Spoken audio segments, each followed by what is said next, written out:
It didn't surprise me at all. Sadly, I had no expectation that they would keep students safe. The TikToker who helped spark an investigation into teachers at St. Helens High speaks about his experience at the school. Plus, a night at a Northeast Portland bar turned dangerous when one man was stabbed in the neck. We'll tell you what led up to that violence. And take a look at this video of a delivery truck in Milwaukee. It was stolen with an employee still inside. We spoke to that employee who was forced to jump to safety.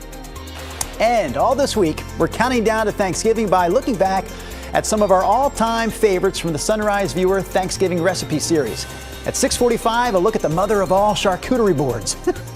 Viewer Jen shows us how to build it, coming up here in the 6 o'clock hour of Sunrise.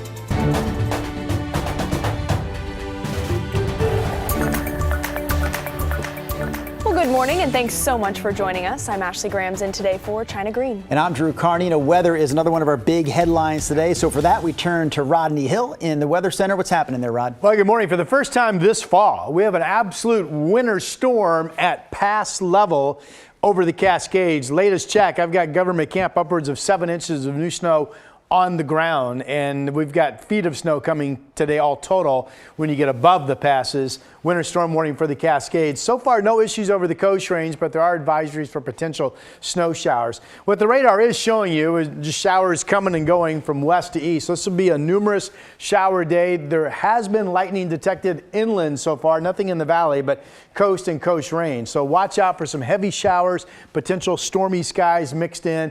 Bricks are obviously wet from the Pioneer Park building with all the rain that's in the area. We're at 43 degrees. Wind's not a factor today. Southwest 5 to 15. We'll be in the mid-40s throughout the day. Chris has our first traffic alert. Yeah, our first significant trouble spot of the morning commute. Let's take you there on the inbound Sunset. There's a crash in the Vista Ridge Tunnel, and what we're showing you here is that the two of the three inbound lanes right now are blocked with emergency vehicles. I'm not sure what that is on the ground there. I'm not sure if there's a spill or what, but here's the impact. Traffic is now lining up out past the zoo. So Highway 26 inbound is the big slow spot right now. We'll keep you posted on this, guys. Of course, as Rod mentioned, the passes, the Cascade passes are snow covered. We'll look at those coming up in just a few minutes as well. Thank you so much, Chris. School is canceled today and tomorrow in the Greater Albany School District as teachers continue to strike for better pay, increased school safety, and smaller class sizes. Teachers are expected to hit the picket line again at 7:30 this morning with an afternoon community rally. This after their union says more than 20 hours of mediation over the weekend ended with no agreement. The district says their latest offer includes a 7% raise for all teachers with a 9% raise for senior teachers. Mediation is set to resume tomorrow. School is also canceled again today at both high schools in St. Helens. The St. Helens School Board Chair resigned on Friday, and both the superintendent and St. Helens High School principal were placed on leave. It follows the arrest of 2 St. Helens teachers accused of sexually abusing several students. The teachers in question, Eric Stearns and Mark Collins, were both in court last week and pleaded not guilty. Both face counts of abuse that range from 2015 to January of this year. Police say a 2007 St. Helens grad is responsible for launching their investigation. In September, he emailed the school's safety tip line and shared comments St. Helens students had posted on a TikTok he made about teachers acting inappropriately. My goal has always been the same. I do not want unsafe people in the classroom. I do not want these kids to have to go to school and not know if they're safe. And as we follow these cases, the team at The Story is working to talk to people in the St. Helens community who have more information. Now, if that's you, you can email The Story at kgw.com or call that number on your screen, 503-226-5090. The Hood River County Sheriff's Office is looking for more victims of a Lane County fire captain who's accused of luring children. Last week, deputies arrested this man, 54-year-old Darren Houck, for attempting to lure a minor. According to the indictment, Houck sought sexual contact from an officer who was posing as a child back in September. Houck told officials that he has worked for South Lane County Fire and Rescue for 17 years. If you know anything about him or this case, you're asked to call the Hood River County Sheriff's Office. And a 28-year-old man accused of stabbing another man at a Northeast Portland bar over the weekend is scheduled to be in court today. Thomas Schultz is covering this story for us live in the newsroom. So, Thomas, what else can you tell us? Well, guys, officers arrested Abraham Bravo a couple blocks away from a Northeast Portland bar Friday night. That was for stabbing a man named Samuel Van Dyke in the neck. Van Dyke's girlfriend Kaylee Woods told us this bar was a place filled with good memories for the couple. Though Friday, she says Bravo walked out onto the back porch of the bar, harassing someone on the phone. That's when her boyfriend Van Dyke intervened. Words were exchanged and Van Dyke was stabbed in the neck. Initially, police said his injuries were not life-threatening, though Woods told us Van Dyke's condition declined rapidly and says he was taking off life support Sunday. People no longer get to have a certain future that they planned on. I'm so blessed, even though the time was so short-lived. I'm so blessed to have lived life with him. Woods says she'll remember Van Dyke as a man of character and integrity, telling us he'll live on through her as well as many other people. Now, as for the suspect, Abraham Bravo, he's charged with assault in the second degree and is being held in the Multnomah County Jail. He'll face a judge this afternoon. Guys. Thank you, Thomas.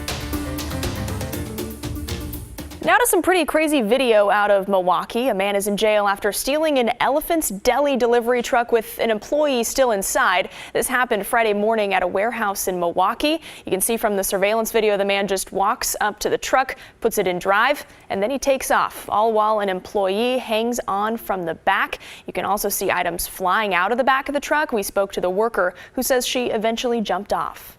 Not in complete shock, but somewhat of a denial, because I was like, oh, maybe I forgot to put the brake, or did I leave it in drive? They just started driving.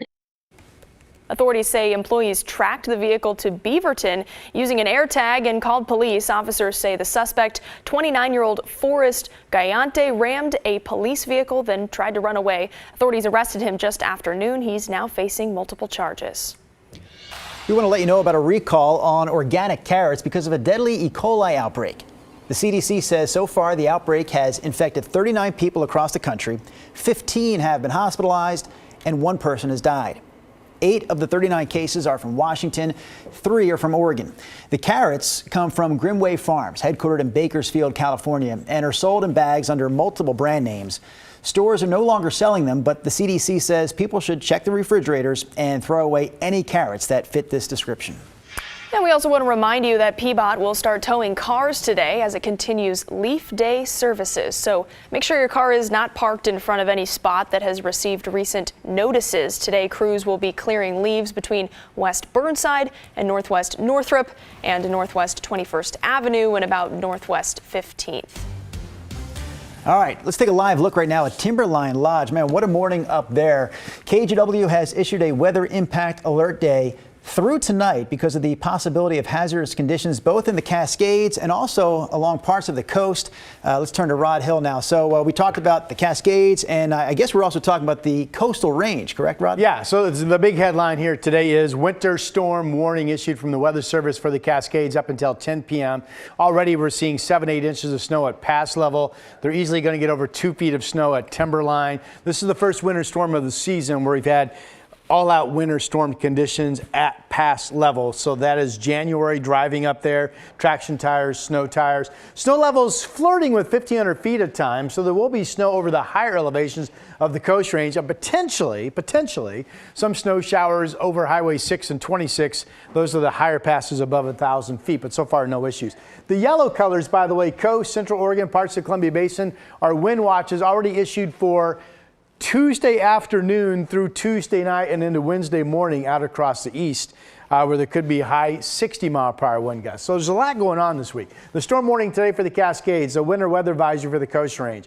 And then we're watching tomorrow night into Wednesday for a potential strong storm event that would bring the heavy rain of inches at the coast and the valley, along with the gusty south winds. The valley potentially could get 40-45-mile-per-hour south winds tomorrow night, along with east winds shooting out of the gorge, all because of this developing low that you see out of the Pacific. Now, ultimately, whether that low gets close enough to shore to produce those winds is uncertain, so keep updated. Heavy showers coming and going. Did you see pop, pop, pop? We've had some lightning detected near the coast, into the coast range already this morning. Temperatures 39 Kelso, 43 Portland and Salem. And on the forecast board, it's just heavy showers coming and going, especially here on the west side. Snow showers out east. And again, that thunderstorm threat. Here's your 7-day. Just realize we have several systems lined up. So raining more than not all the way into Saturday. Today could be the coolest day. I've got 50 Wednesday, 50s on Thursday and Friday. And then right now for your weekend, Sunday is showing potential of being mainly dry. Here's Chris. All right, Rod, let's take you up to the mountain. Of course, you mentioned the snow, so we'll take you there. Highway 26, again, up through Government Camp. There's the live look. No doubt the trucks have chains on them, and the cars hopefully have traction tires. Those are required at this point. So just to remind folks, when we see this, winter driving in the higher terrain, ODOT puts out chain or traction tire requirements. And what that means is that chains are required on all trucks 10,000 pounds or more. Studded tires are permitted, although maybe the best option for a lot of us that live down low are the winter tires with that snowflake logo on them. I'll show you these real quick. That's the logo you look for, and those are tires that have those sipes in them that make it easier to get around on snow-covered roads, and the bonus is that they don't tear up our roads, right? All right, let's get you back to Highway 26 right now in the tunnel. We do have a crash right now. The inbound left and center lanes are blocked, and at this point, traffic is quickly lining up. Drew and Ashley, right now, the inbound Sunset is packed up out past the zoo.